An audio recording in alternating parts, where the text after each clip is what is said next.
her taking credit for other people's work. She plagiarized that speech. She wasn't actually invited by anyone. This was the moment, the major defeat on her face, when she realized that no one had bothered to show up for what was a catastrophic speech. For years, Meghan Markle has tried to present herself as a serious voice on major issues, from mental health to online safety.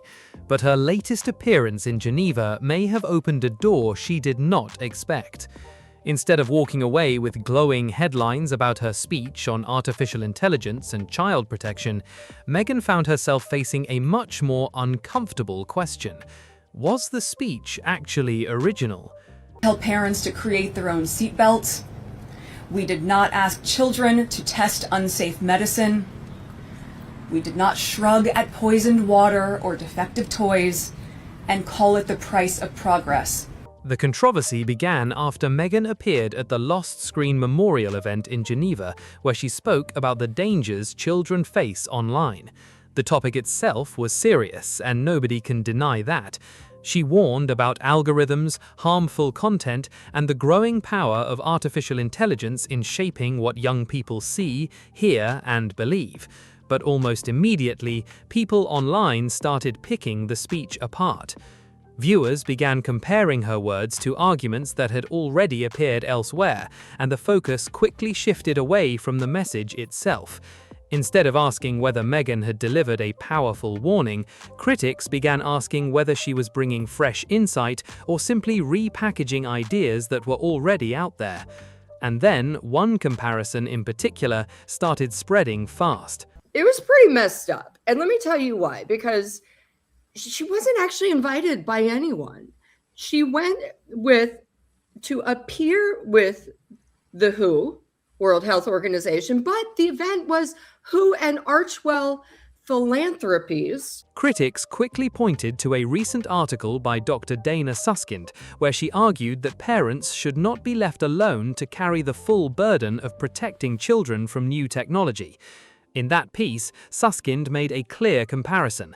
Society does not ask parents to build their own car seats, so why should parents be expected to build their own content filters? Around the same time, Meghan was standing in Geneva telling her audience that society did not ask parents to build seatbelts, did not ask children to test unsafe medicines, and would never accept poisoned water or defective toys as the cost of progress. Relentless algorithms, exploitative engagement, and endless exposure to harmful content that they are not seeking out. I guess 4-year-old Lily didn't seek out her starring role in selling Meghan's outfit either, did she? Now, to be clear, it was not the exact same speech word for word, but critics argued the similarities were hard to ignore. Both used child safety comparisons. Both shifted responsibility away from parents and toward institutions. Both framed technology companies as powerful forces that should be held accountable before children are harmed. Whether that rises to the level of plagiarism is another question entirely, but the comparison was enough to trigger a new wave of scrutiny, and once people started looking closer, the story only got messier. I think that it's time for people to put their foot down, because this is just going to continue. This is just going to keep escalating. Because almost as soon as the plagiarism debate started, another accusation appeared.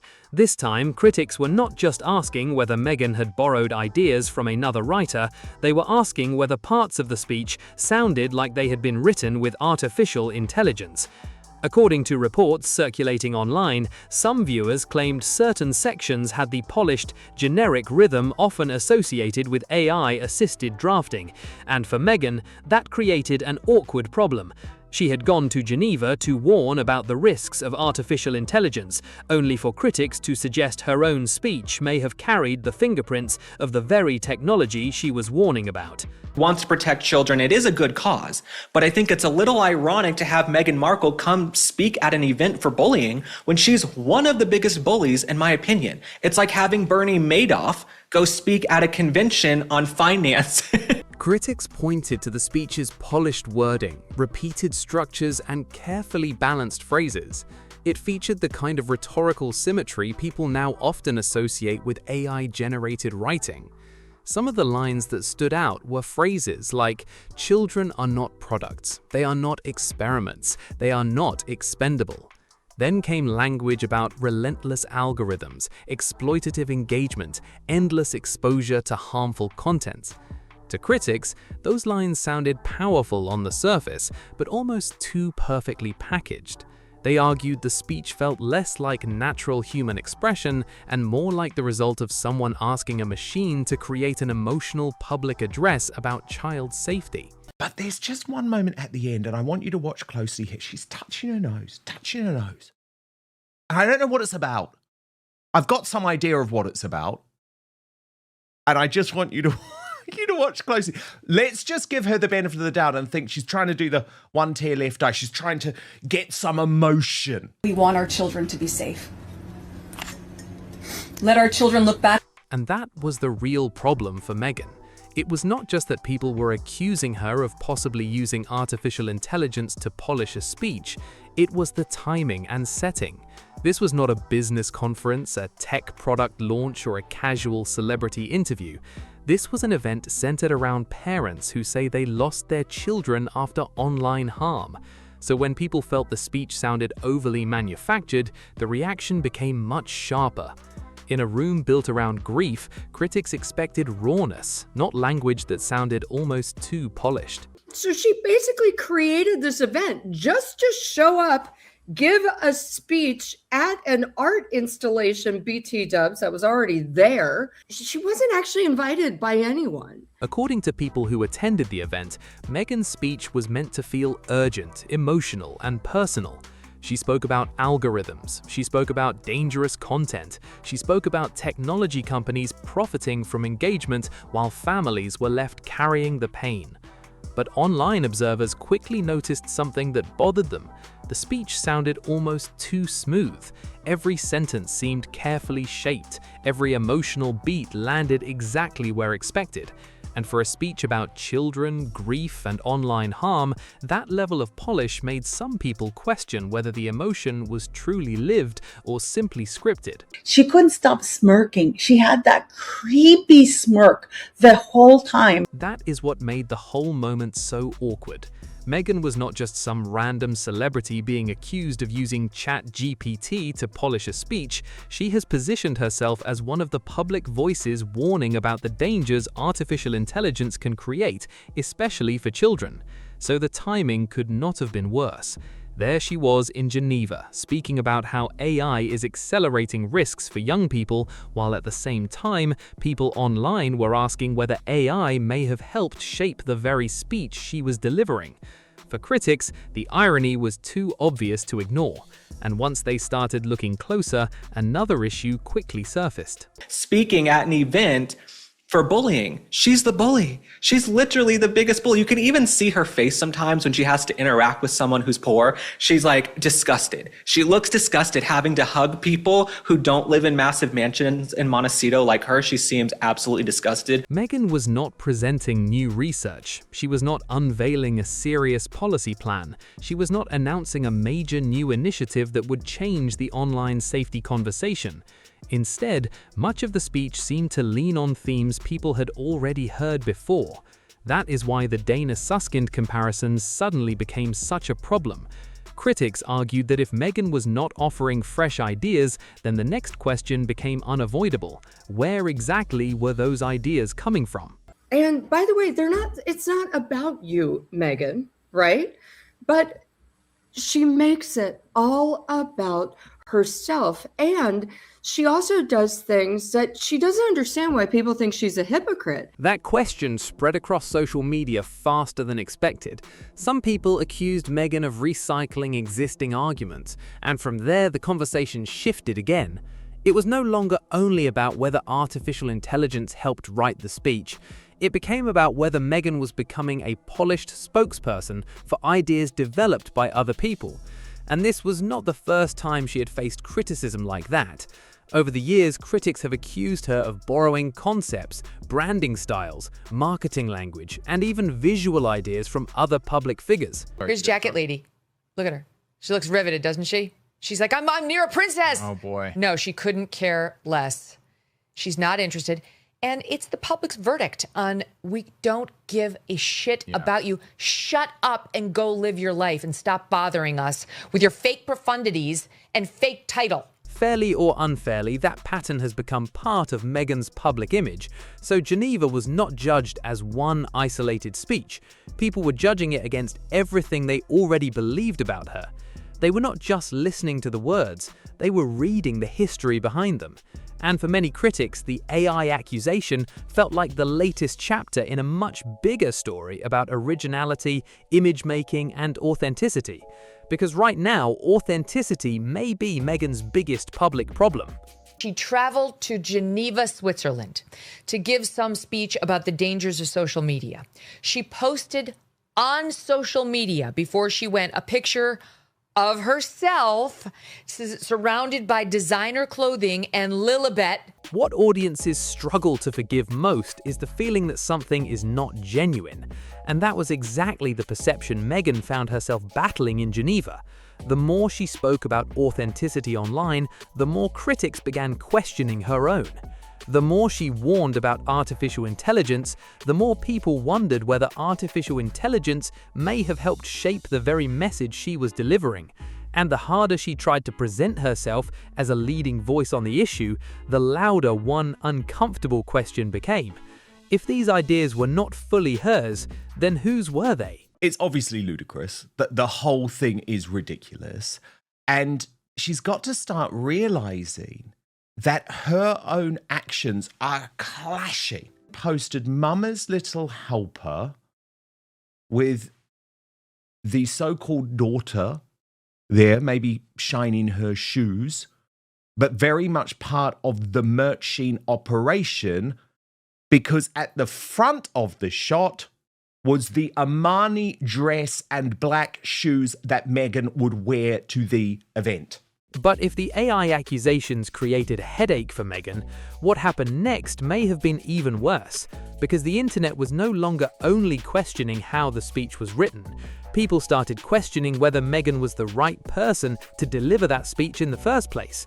The Geneva event was centered around protecting children online, the dangers of social media, digital exposure, and the responsibility adults have when it comes to safeguarding young people.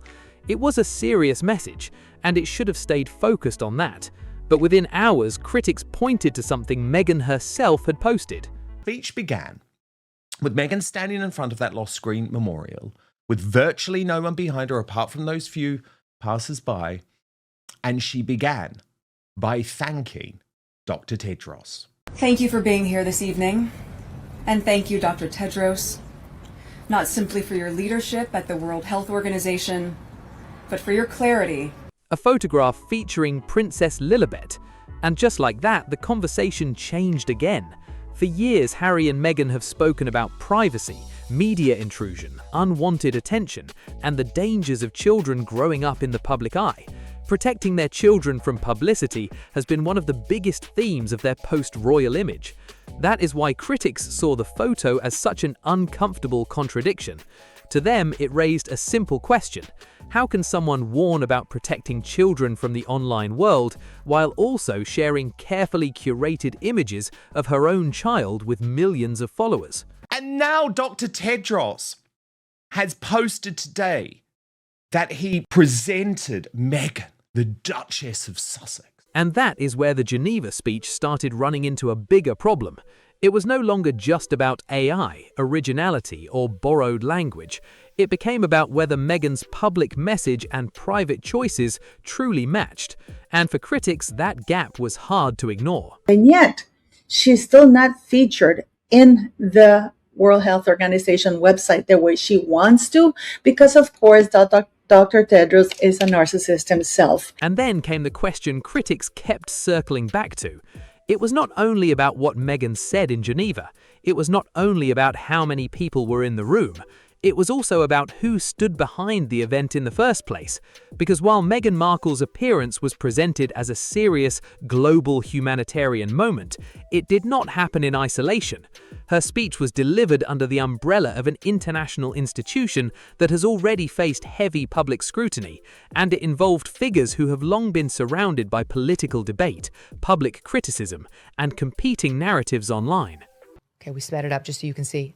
Like, literally nobody is on the side. They have all the ropes up to protect her from crowds coming. There's one woman in the background.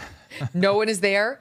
At the center of that structure was Dr. Tedros Adhanom Ghebreyesus, the Director General of the World Health Organization. Supporters praise him for expanding global health cooperation, but critics have questioned the organization's transparency, influence, and political connections for years. On online commentary circles, his name alone can split opinion almost instantly. Some defend him, while others use much harsher labels and see him as a symbol of everything they distrust about global institutions. That is why Meghan's Geneva appearance became so combustible. This time she seemed to be flying solo. I guess she left Prince Harry at home. He's probably so happy to have the house to himself. Many people did not see a neutral partnership. They saw a carefully staged alignment between two highly visible public figures, both carrying their own reputational baggage, trying to frame a complicated issue through the language of moral urgency. And once that framing appeared, the questions started multiplying. Why this event? Why this stage? Why now? Suddenly, the message seemed less like a fresh solution and more like image management. Every association was analyzed, every handshake was dissected, every photograph became part of someone else's argument. But one of the quietest details from Geneva may have been the one people noticed most. It was not what Meghan said on stage, it wasn't even the size of the audience. It was who was missing. They actually were contacted by Meghan and Harry years ago when they actually had Archwell Foundation, and then ghosted Fair Play, and then just takes credit for all their work. Because while Meghan Markle appeared alone at the Lost Screen Memorial event, Prince Harry was noticeably absent. There was no joint appearance, no shared statement from the stage, and no familiar image of the couple standing together as a united front. That stood out, because since stepping back from royal duties, their public brand has often relied on that exact image. Harry and Meghan side by side, presenting themselves as partners in purpose, message, and mission.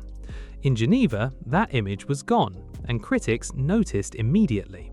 When you're a real member of the royal family like Princess Catherine and William and King Charles, Camilla, oh, the streets are packed. It's like Michael Jackson came to town. People are throwing roses. Remember Catherine, they had the baby. They're like, please kiss my baby. In Italy, they're like, Reggio Emilia, kiss my baby. So Catherine is over there in Italy, like getting a Princess Diana level reception.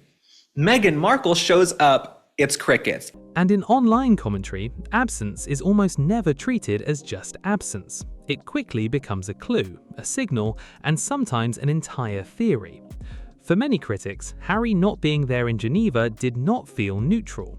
It became another detail added to the growing narrative of distance, separate schedules, and two public lives no longer moving in perfect lockstep. Some commentators took it further, suggesting that Harry and Meghan's public work now seems more independent than before. One appears at certain events, the other stays away, and people begin reading meaning into every gap. Others pushed more dramatic theories about tension behind the scenes, although it is important to say there has been no confirmed evidence proving that. Still, in the attention economy, speculation does not need proof to travel fast. She tried to compare herself to Catherine. She announced it many days prior because she thought there was going to be a lot of public, and the Sussex squad is turning it around and say it's for her own safety that they didn't allow people. You wouldn't be able to stop crowds from coming from the other sides, you know. Instead, this was a very quickly put thing just for her to have something to do to copy Catherine. It only needs contrast, and Geneva gave critics plenty of it. One partner was on stage delivering a global message about child safety, digital harm, and online responsibility. The other was completely absent from the frame. Maybe that means nothing. From the outside, nobody can truly know. But celebrity narratives do not work on certainty. They work on images, timing, and unanswered questions. And sometimes, silence becomes louder than the speech itself. After the Geneva appearance, the online conversation did not stay focused on Meghan's words for very long. It quickly shifted toward a different talking point: the size of the crowd, or at least how small critics believed it looked. This was the moment, the major defeat on her face, when she realized that no one had bothered to show up for what was a catastrophic speech, a hypocritical speech, a speech which blows out of the water every single thing that she has argued in terms of her brand. Across viral commentary pages, clips and screenshots of the setting were shared again and again. Critics argued that the turnout appeared underwhelming when compared with the serious topic being discussed. In many posts, the visual impression of the room became more important than the speech itself. People pointed to the open public setting, background movement, and passers-by as part of the argument. To them, it looked like a mismatch between the heavy subject of child safety and the level of visible in-person attention Meghan seemed to receive. Meghan Markle hasn't caught on to the fact no one cares anymore. Why would the people in Geneva, Switzerland, on their weekend, on their days off from work, want to go hear you speak about bullying? But the criticism did not stop with crowd size. Another repeated point was the reaction from the people who were there, or what critics described as the lack of visible reaction. This claim will not feel new to viewers of Legacy Leaks. It was already touched on in a recent breakdown on this channel. And in the comment sections that followed, a very specific narrative started to build. Some users argued loudly and repeatedly that public interest in Meghan's Geneva appearance looked limited compared with other royal attention happening elsewhere in Europe at the same time. She wrote at the very last minute, she bombarded the World Health Organization guy, the Director General, to get her to come there. And she told him that Harry was coming, because people don't understand that Harry's the one who was championing this, not Meghan Markle. Just like Harry was the one championing Invictus Games. It was his initiative. He was the one that was associated to this. One recurring talking point in those comment sections was the idea that the real public attention was not in Geneva at all. Critics argued that while Meghan Markle was speaking at the event, much of the royal spotlight appeared to be in Italy, where Catherine, Princess of Wales, was drawing stronger organic interest, heavier media attention, and a more visible public presence. On one side, Meghan's Geneva appearance was framed by critics as controlled and carefully staged, serious in tone, but visually underwhelming when it came to public engagement. On the other side, Catherine's engagements in Italy were described by supporters as more naturally royal, with larger crowds, stronger press coverage, and the kind of traditional public warmth that Meghan often struggles to generate. By the way, we hate these social media companies except for when I make money from them. Very quickly, the comparison became less about the two events themselves and more about what each woman represents in the public imagination. For critics, this was not just an attention gap, it was a symbolism gap. Meghan's Geneva speech was supposed to be about artificial intelligence, online safety, and protecting children, but many viewers said the real issue was harder to define. The speech did not simply sound polished, it sounded manufactured. Not obviously fake, not emotionless, not robotic, but carefully engineered. Down at her feet, staring up at her mother. Here you can see it. It's just me. It's me admiring me as my daughter admires me in my closet of designer clothes. This is how I want you to understand how relatable I am. And that mattered because the event itself was centered on grieving parents, online exploitation, and the emotional damage children can suffer in the digital world. This was a deeply human subject, one that called for sincerity above everything else. But critics argued Meghan's delivery felt less like raw concern and more like a carefully managed public relations performance. The language sounded refined, rehearsed, and media-trained. Some online commentators even described it as corporate empathy, the kind of emotionally polished language often used by major companies, PR teams, tech executives, and global advocacy campaigns when they want to sound human without sounding too vulnerable. She posted this weird picture getting ready to leave for the event on cyberbullying, and the whole event was about protecting your kids from social media. And I guess she doesn't see the hypocrisy that she's posting her kid on social media. Whether that criticism is fair or not, it points to the bigger problem Meghan now faces every time she appears in public. People no longer listen only to the message, they study the delivery. The tone, the wording, the pauses, the body language, the camera angles, even the facial expressions all become part of the debate. For many viewers, Meghan has stopped being just a public figure and has become a permanent online argument. Every appearance is dissected, every phrase is compared, and every emotional moment is questioned. Geneva may have exposed that problem more clearly than ever. Being hypocritical, because this is a woman who's speaking to parents who have lost their children to dangers on social media, while she is parading her kids everywhere. Because almost immediately after clips from the speech appeared online, the conversation stopped being about child safety. Instead, it turned into another referendum on Meghan herself. Not the issue, not the policy, not the families at the center of the event. Meghan. Supporters praised her for bringing attention to an important subject. Critics accused her of turning tragedy into branding. And somewhere in the middle, the actual purpose of the event nearly disappeared beneath the noise of celebrity culture. That may be one of the strangest realities of Meghan Markle's public image in 2026. And this is again another example of Meghan trying to cosplay Diana. Very obviously. But she's done nothing for our health. Actually, she's probably been very bad for our mental health around the world, if we're honest, because she just annoys us all so much. Whatever cause Meghan Markle speaks about, the conversation almost always finds its way back to the same uncomfortable question. Is it genuine? Because for a growing number of critics online, Meghan no longer enters these public spaces as a neutral humanitarian figure. She enters them as a symbol. A symbol of celebrity activism, elite culture, media control, royal drama, public relations, and privilege. And once someone becomes symbolic online, every appearance turns into a battlefield. She was assigned to a bus stop. Look at that. Look at in the red circle. So actually, the woman who everyone's saying is there to watch was actually just trying to get home. Meghan's mole pointed out that even the Sussex squaddies couldn't be bothered to go to Geneva to support Meghan. Geneva was no exception. In fact, some critics argued that the setting itself made the disconnect feel even stronger. The polished conference environment, the security presence, the cameras, the carefully staged visuals, the international institution backdrop, and the luxury tone around a speech about vulnerable children and grieving families all became part of the debate. To supporters, it looked professional, serious, and globally important. To critics, it looked like another elite image summit dressed up as activism.